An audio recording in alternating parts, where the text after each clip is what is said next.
السلام عليكم ورحمة الله وبركاته. سو دواada ardayda qaaliga waxaan leenahay caawa new words oo ereyga cusub ah. Ereyga koowaad waa arise oo ah wax dhacay. Okay, arise is to happen. Arise macnaheedu waa dhicitaan. Okay, ereyga idin sheegay kadibna English idin ku fasirayeen tusaalaan ka bixinayna saasan ku wadayna insha Allah.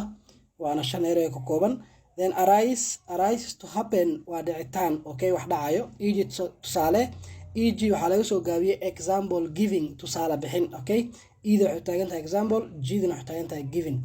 Then EG tusaale difficulties arose with his computer because it was old. Okay, difficult waxyaabo adag ama waxyaabo aan la fahmi karin oo adag arose ayaa ka soo baxay ama ku dhacay with his computerkiisa because sababtuna waxay tahay it was old, wuxuu ahaa mid mid macnaha computeradii hore ayuu ahaa. numberka labaad waxaan haysanaa bridge waa wacdin. Okay, to bridge is to talk about. wacdin waa inaad ka hadashaa and promote horumarisaa a religious idea, fikir diineed. Okay, Egypt tusaale idea waa fikir, religious na diineed waa religion ay kiimaatay oo diina. Egypt tusaale Ahmed Ovein, ereyga Ovein lagu dhawaaqa sida caadiga dad qaarna often ay ugu dhawaaqaan laakiin waxa sax ah Ovein in lagu dhawaaqo oo tida silent laga dhigo. waxaan leenahay Ahmed Ovein غالبا ama badana preached about wuxuu macnaha wax ka wacdiyaa ama ka sheegaa living an honest life, in lagu noolaado nolol daacad ah. Okay, honest. H waa silent marka that is why ana ma isticmaalayna honest aldaya. H waa silent dhawaaqa.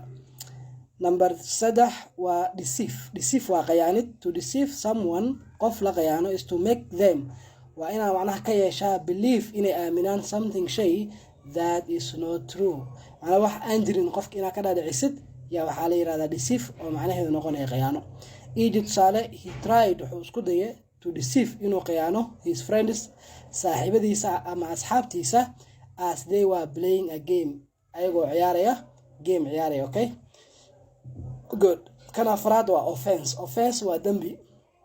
An offense ereyga offense is a behavior waa dhaqan ama waa dabeecad ama waa wax la qabtay that is wrong taasoo qaldan or ama breaks jabinaysa a law sharci jabinaysa. Egypt sale stealing a car gaari oo la xaday. Stealing waa xadid. A car gaari is a very serious offense waa dambi aad u khatar ah. Okay, serious. An alley is a narrow road waa wado yar dhudhuwan taasoo ku taalo behind or between houses. Okay, or buildings dhismooyinka ama guryaha gadaashooda ama dhexdooda wadooyinka yaryar ee mara yaa waxaa la yiraahdaa alley in English.